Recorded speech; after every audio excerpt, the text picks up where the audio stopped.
दोस्तों नमस्कार, कैसे हैं आप सभी। उम्मीद करता हूं आप सभी अच्छे होंगे। दोस्तों आज हम दो प्रश्न कराएंगे जो बोर्ड एग्जाम में बार बार पूछे जा रहे हैं और वो दोनों जो प्रश्न हैं 2 से 4 नंबर के आते हैं।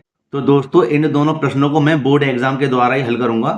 मतलब वहां पर कॉपी में आपको कैसे लिख कर आना है। अगर आपको इनकी शॉर्ट ट्रिक चाहिए तो मैंने एंड स्क्रीन में लगा रखी है, उस पर जाकर आप देख सकते हैं। तो मेरे प्यारे दोस्तों आइए वीडियो को शुरू करते हैं।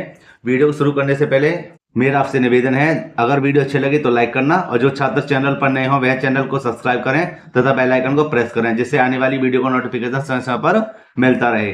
तो मेरे प्यारे दोस्तों पहला प्रश्न कुछ इस प्रकार लिखा हुआ है, 1 से 100 तक की सभी प्राकृत संख्याओं का योग ज्ञात कीजिए। ये जो प्रश्न है 100% आपको एग्जाम में जरूर मिलेगा, क्योंकि मैं यहाँ पर ही देख रहा हूँ ये बार बार एग्जाम में पूछा जा रहा है। तो दोस्तों ऐसे प्रश्नों को कैसे हल करते हैं, देखिए इसने कहा था 1 से 100 तक की सभी प्राकृतिक संख्याएं। तो दोस्तों प्राकृतिक संख्या कौन सी होती हैं, यहां पर हम लिख देंगे सबसे पहले हल और लिख देंगे 1 से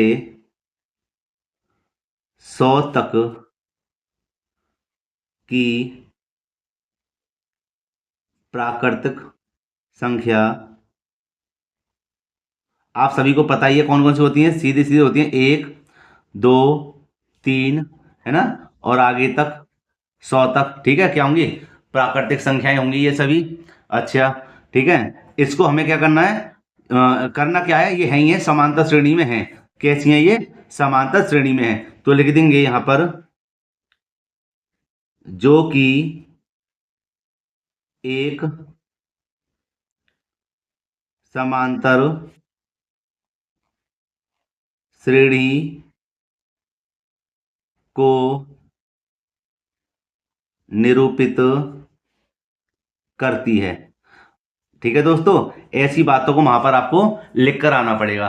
तो मेरे प्यारे दोस्तों देखो इसको कैसे हल करते हैं। यह जो आपको जो पहला जो मान दिख रहा है या पहला नंबर दिख रहा है, यहां पर मैं लिख दूं आपको 1 से 100 तक की 1 2 3 डॉट डॉट डॉट करके 100 तक। ठीक है, माने लगातार। तो ये जो आपको पहला जो नंबर दिख रहा है यहां पर, ये हमारा पहला पद है। क्या है, पहला पद। तो पहले पद को दर्शाएंगे a बराबर 1 से, a बराबर 1 से। ठीक है, ऐसे प्रश्न को हल करेंगे कैसे। ठीक है, देखो जब कभी योग की बात कर दे, जब कभी योग की बात कर दे तो फॉर्मूला होता हमारा क्या, फॉर्मूला होता हमारा एस एन वाला। क्या होता है, एस एन माने कुल संख्याओं का योग। ठीक है, उससे पहले मैं बात करूंगा इसके अंतिम पद की। किसकी बात करूंगा, अंतिम पद की। तो अंतिम पद हमारा हो जाएगा ए एन बराबर 100। कितना हो जाएगा, ए एन बराबर 100। और पहला पद हमारा क्या है, 1 है।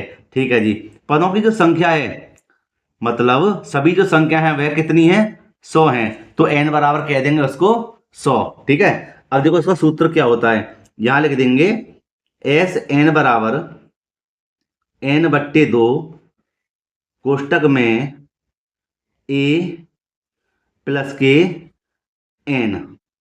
ध्यान रखना, ऐसे इसको हल करके आना है। ठीक है, या आप कह सकते हैं ए एन, क्या कह सकते हैं, ए एन भी कह सकते हैं। ठीक है जी, आगे देखिए यहां पर हम लिख देंगे एन हमारा कितना है, 100 है।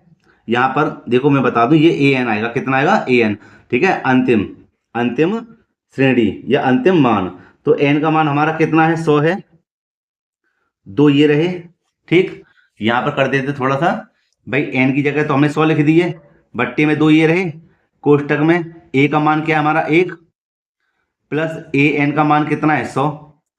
ए एन का मान कितना है 100। 2 का भाग यहां लगा देंगे, कितनी बार जाएगा, 50 बार जाएगा। तो यहां देखिए 50 तो भैया ये आ गए, गुणा का चिन्ह लगा देंगे। और 100 और 1 कितना हो जाएगा, 101 हो जाएगा।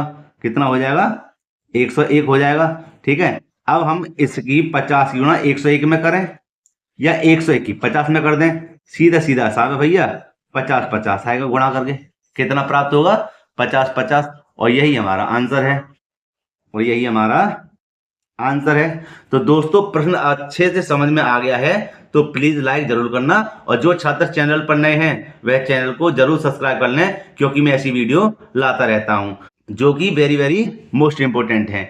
अब चलते हैं इसके दूसरे प्रश्न की ओर। दूसरा प्रश्न है दोस्तों, यदि किसी एपी के तीसरे और 9वें पद क्रमशः है 4 और माइनस के 8 हैं तो इसका कौन सा पद शून्य होगा। देखो मेरे प्यारे बच्चों, ऐसे प्रश्न को कैसे हल करेंगे। अगर आपसे कह दे 9वें पद, ठीक है, तो ध्यान रखना, मतलब तीसरे पद और 9वें पद कह दे, ठीक है, तो देखो ऐसे प्रश्नों को कैसे हल करते हैं, ध्यान पूर्वक समझना, गारंटी है समझाने की। देखो लिख देंगे यहां पर एपी, मतलब सारवांतर श्रेणी, एपी का तीसरा पद, तीसरा पद, ठीक है, इसको बड़ा नहीं करते, छोटे में ही बता दें, तो तीसरे पद की बात कर रहा है, तो यह हमारा हो जाएगा तीसरा पद ए प्लस के 2d, है ना। तीसरा पद हमारा कितना है, 4 है। ध्यान रखना, बहुत सरल तरीके से बता रहा हूं कि आपसे कह दिया तीसरा पद तो a प्लस के 2d हो जाएगा। ध्यान रखो, पहले मैं आपको समझा दूं। अगर आपसे कहे चौथा पद तो a प्लस के 3d हो जाएगा। कहे आपसे पांचवा पद हो जाएगा a प्लस के पांचवें कहे तो 4d हो जाएगा, ठीक है। तो समझे, अब ये तीसरे के लिए कह रहा था मैंने 2d लिख दिया, ये बन जाएगा हमारा समीकरण नंबर 1। और आगे कह रहा था 9वें पद, कौन सा कह रहा है, 9वें पद कह रहा है, तो देखो लिख देंगे 9वां पद या 9वां पद। यहां पर हो जाएगा 9वां पद की बात कर रहा है तो a प्लस के 8d कितना हो जाएगा हमारा, माइनस का 8 हो जाएगा, माइनस का 8 हो जाएगा, ठीक है।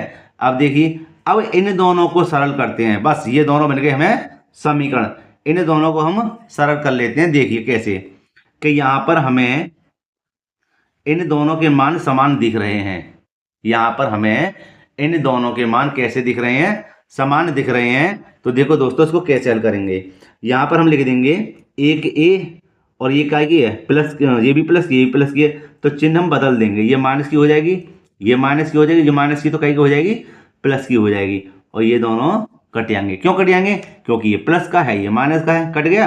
अब देखिए माइनस के 8d में से प्लस के 2d जाएंगे, तो माइनस के भैया 6d बचेंगे, कितने बचेंगे, माइनस के 6d। और यहाँ देखिए 8 प्लस के हैं, ये भी प्लस के हैं, तो हो जाएंगे हमारे कितने, 12। डी बराबर लिख देंगे 12 बट्टे माइनस के 6, ठीक है। अब देखिए कि हम 6 का लगाते हैं भाग इसमें, तो 6 दूनी 12, तो डी बराबर कितना हो जाएगा, माइनस का 2। तो ये तो आ गया हमारा क्या, सार्वंतर आ गया, कितना आ गया, सार्वंतर, ठीक है। अब हम क्या करेंगे, अब आगे चलते हैं। अब हम क्या करेंगे, डी का मान समीकरण 1 या समीकरण नंबर 2 में रख देंगे। आपको ये तो पता होगा, कभी किसी का मान निकल गया तो समीकरण 1 और समीकरण नंबर 2 में उसके मान रखते हैं। तो बच्चों हम क्या करेंगे, डी का मान लिख देंगे यहां पर, डी का मान समीकरण 1 में रखने पर, ठीक है, 1 में रखने पर। और दोस्तों समीकरण 1 2 को यहां पर लिखा हुआ है a प्लस के 2d बराबर 4, ये है हमारा समीकरण नंबर 1। अब ऊपर कर देते हैं इसको, देखो कि a तो ये रहा, 2 ये रहे, और d के स्थान पे क्या लिख देंगे, माइनस का 2 लिख देंगे, गुणा का चिन्ह लगाकर, बराबर 4। यहाँ देखो a ये रहा, माइनस प्लस माइनस होता है, हो जाएंगे हमारे 2 दूनी 4, बराबर 4 हो जाएगा। और a बराबर 4 ये रहा बच्चों, इसको इधर भेजेंगे तो काय हो जाएंगे, प्लस के 4 हो जाएंगे, और 4 और 4 हमारे कितने हो जाएंगे, 8 हो जाएंगे। अब हमें पता चल गया कि a का मान 8 है और d का मान है माइनस के 2। तो उसने कहा था कि कौन सा पद शून्य होगा, यहां देखिए उसने कहा था कौन सा पद शून्य होगा। तो ऐसे जब पद की बात कहे तो हम क्या करेंगे, तुरंत फॉर्मूला लगा देंगे। यहां लिख देंगे हम दूसरे पेज पर कि माना श्रेणी का nवा पद शून्य होगा, ये लिख देंगे भाई, क्या लिखा, माना श्रेणी का nवा पद शून्य होगा। तो यहां लिख देंगे a बराबर हमारा कितना आया था, a बराबर आया था हमारे पास 8, और d बराबर कितना आया था, माइनस के 2 आया था। तो यहां लिख देंगे a बराबर 8 और d बराबर आया था हमारे माइनस के 2, और जब क्या है कि शून्य होगा तो ये हमारा क्या होगा, a n बराबर शून्य हो जाएगा। भाई पदों का जो मान है कितना है, शून्य मान लिया हमने। तो देखो कैसे करेंगे, यहां लिख देंगे a n बराबर a प्लस में n माइनस का 1 और d, ये इसका सूत्र हो जाएगा, ठीक। तो यहां देखिए कि a n हमारा कितना है, 0 है। ए के स्थान पे क्या लिख देंगे, 8। एन के स्थान पे क्या लिख देंगे भाई, एन। एन हमें ज्ञात करना है, ठीक है ना। तो यहाँ लिख देंगे हम एन की जगह एन, और एक ये रहा। और डी के स्थान पे क्या लिख देंगे, 2। काय के, वो भी माइनस के, भाई माइनस के तो 2 आए थे आंसर, ठीक। अब देखिए, अब हम क्या करेंगे, यहाँ पर हम लिख देंगे 8 का 8 प्लस माइनस 2 की इधर गुणा करेंगे, क्या हो जाएगा, ये हो जाएंगे, चलो इसको हटा देते हैं, ये हो जाएंगे हमारे माइनस के 2n, और माइनस प्लस के 2 एकम 2।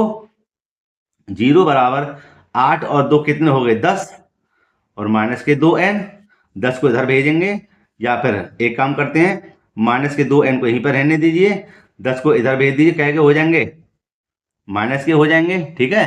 अब देखिए माइनस से माइनस कैंसिल हो गया, n बराबर क्या बचा, 10/2, और 2 का भाग लाएंगे इधर कितनी बार जाएगा, 5 बार। तो यहाँ देखिए n बराबर कितना आ गया, 5 आ गया। और उसने क्या कहा था, ठीक है, उसने कहा था, यहाँ देख लीजिए कि कौन सा पद शून्य होगा, और पद किसे कहते हैं, n को, भाई n बराबर क्या पूछा था, ठीक है ना, कौन सा पद शून्य होगा, पद माने n, तो n का मान हमारा कितना आया, 5, ठीक है, समझे, n का मान कितना आया, 5। तो इसको कह देंगे कि AP का 5वां पद शून्य होगा, क्या कह देंगे, AP का 5वां पद शून्य होगा। और दोस्तों यही हमारा आंसर है। तो मेरे प्यारे दोस्तों, मैं आपसे कहता हूं फिर से कि इन 2 प्रश्नों को आप अच्छे से तैयार कर लें, क्योंकि ये दोनों प्रश्न 2 से 4 नंबर के 100% एग्जाम में आते हैं और बार बार पूछे जा रहे हैं। तो मेरे प्यारे दोस्तों, अगर वीडियो अच्छी लगी हो तो लाइक करना, जो छात्र चैनल पर नए हुए चैनल को सब्सक्राइब करें तथा बेल आइकन को प्रेस करें, जिससे आने वाली वीडियो को नोटिफिकेशन समय समय पर मिलता रहे। मिलते हैं इसी प्रकार एक और वीडियो में। जय हिंद।